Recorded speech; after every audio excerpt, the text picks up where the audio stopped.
Hi guys, it's time for me to be punny again. And I'm going to use a pun so that you guys know what country we're going to feature today. So I went to Thailand once. Thailand is not the country being featured today, by the way. So I went to Thailand once and I was in Bangkok. From Bangkok, I went to Mae Hong Son. Mae Hong Son is near Chiang Rai. That's an hour or two away from Bangkok if you fly. If you take the bus, it takes you 17 hours or so. So I flew over there, and going back to Bangkok, I took the bus. And then I realized taking the bus back tantamounted to basically torturing myself.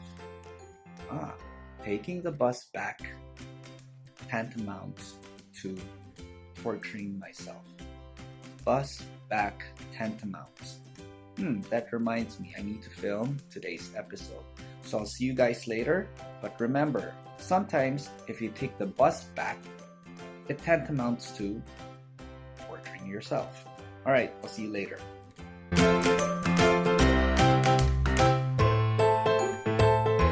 Presented to you by National Taiwan Normal University, Common Core Education Committee, Foreign Language Education Division.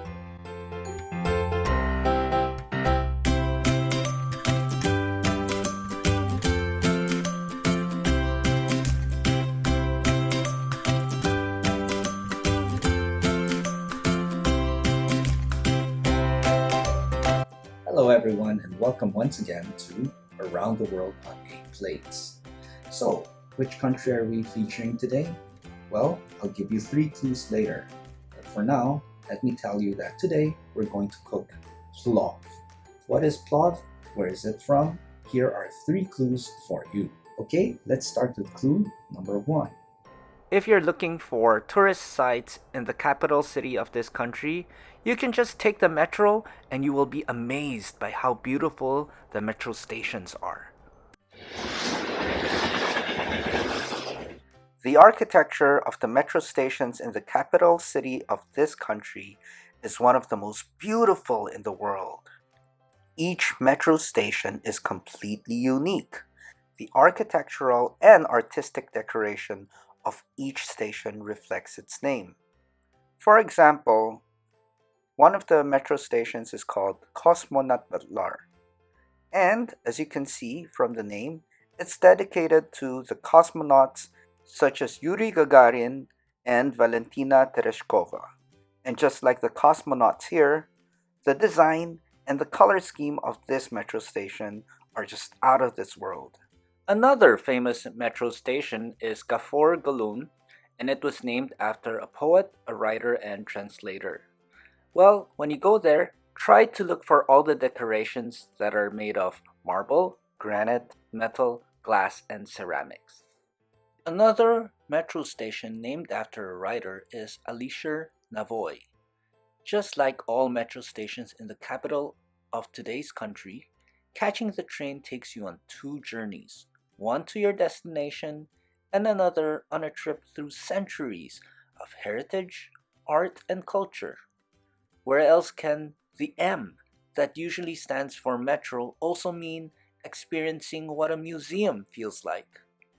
At Alisher Navoy Station, try to find the images on the walls depicting the life of this famous writer, as well as the domed ceilings reflecting the style of mosques built in the country.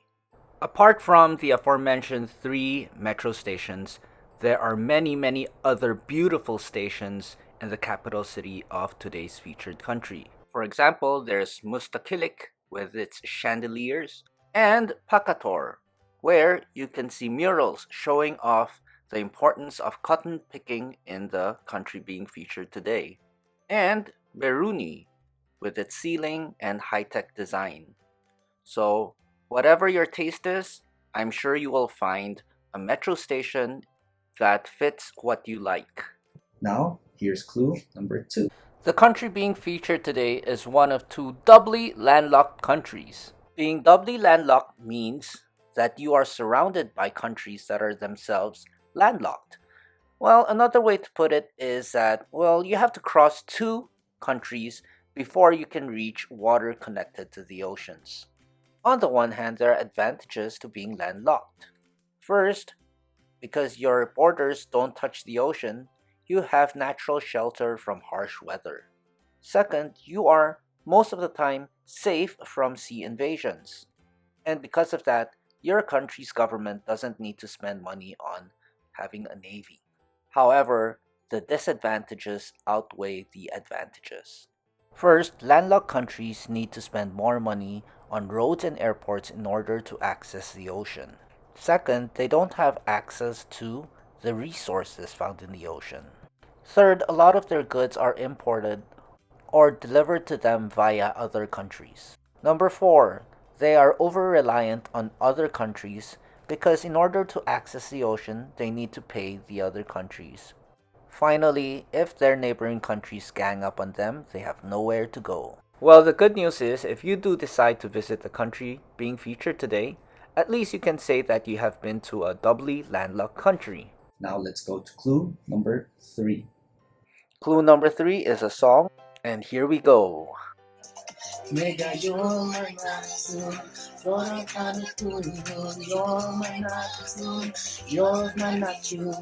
that we have the 3 clues, let's find out where we're going. To recap, this country has beautiful metro stations, is doubly landlocked, is where the song Yurak Matsun comes from, and sounds like bus back tantamounts to. Today we're going to Uzbekistan. And we're going to cook plov, a one-pot rice pilaf dish that is famous in this country. To understand how to cook plov better, let us quickly learn more about Uzbekistan. Here's a postcard showing us the flag, some basic information, and location of Uzbekistan on a map. Finally, continue reading to find out more about a special festival in Uzbekistan.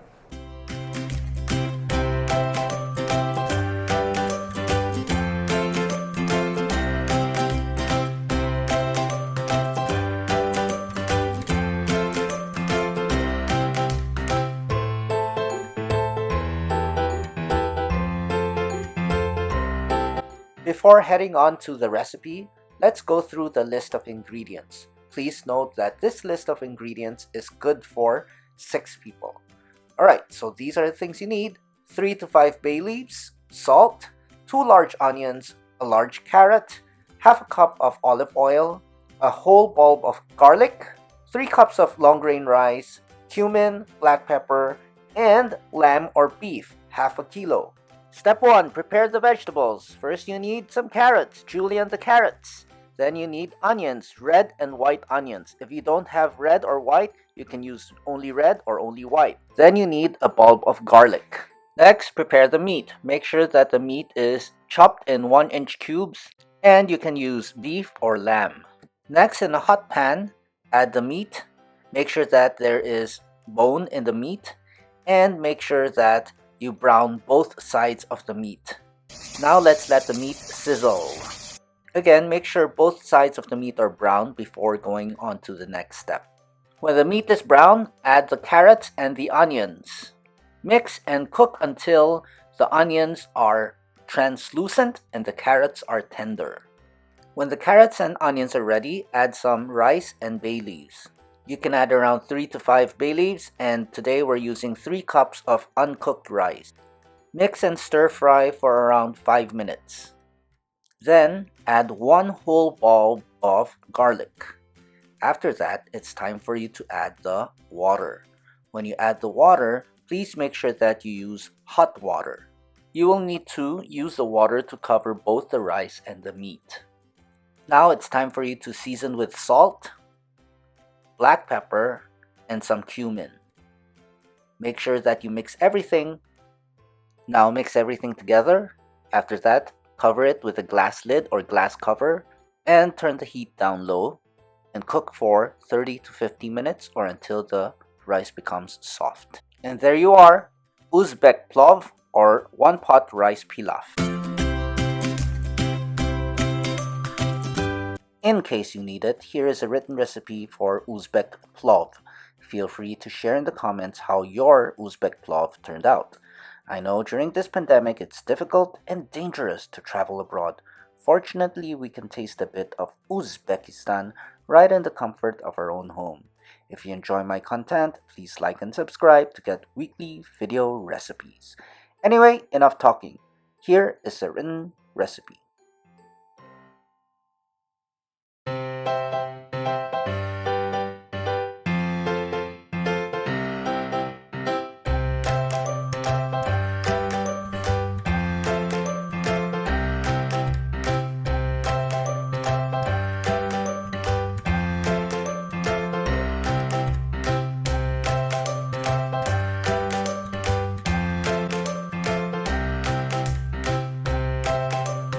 Now let's welcome our special guest, Mr. Yasur Hamdoryev. So tell me about Uzbekistan. What's so special about Uzbekistan? Uzbekistan is part of Central Asia. Okay. Kazakhstan, Kyrgyzstan, Tajikistan, Uzbekistan, Afghanistan. Yeah, The center is Uzbekistan. the center is Uzbekistan. Yes, You live in Tashkent? yes. Oh, okay. But I was born in Bukhara. How far is it from Tashkent? Say, How far is it? 500 kilometers. 500 kilometers. 500 kilometers. Yes. Wow, wow. Bukhara, one of the best country, best city in I can say in the world, yeah. And Tashkent nowadays beautiful and so many new buildings. So many new buildings. New buildings Yeah. and very clean. You cannot see nothing dirty or nothing. Like if the government makes it clean, the people will follow, right? Yes. No, but all people too loving clean. Ah, okay, Yes. okay. Nice, nice, nice. Yes. And what I want to say, all youth people to want to be someone in this life and going and keep going to go to up. Yep. Yes, and someone now studying in Europe, someone studying in the United States, someone in Taipei. Maybe.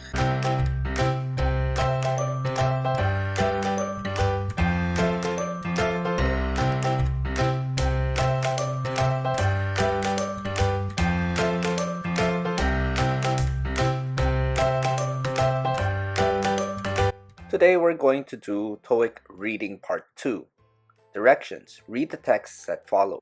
A word, phrase, or sentence is missing in parts of each text. 4 answer choices for each question are given below the text. Select the best answer to complete the text, then mark the letter A, B, C, or D on your answer sheet.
And here's the answer key plus explanation for today's TOEIC practice.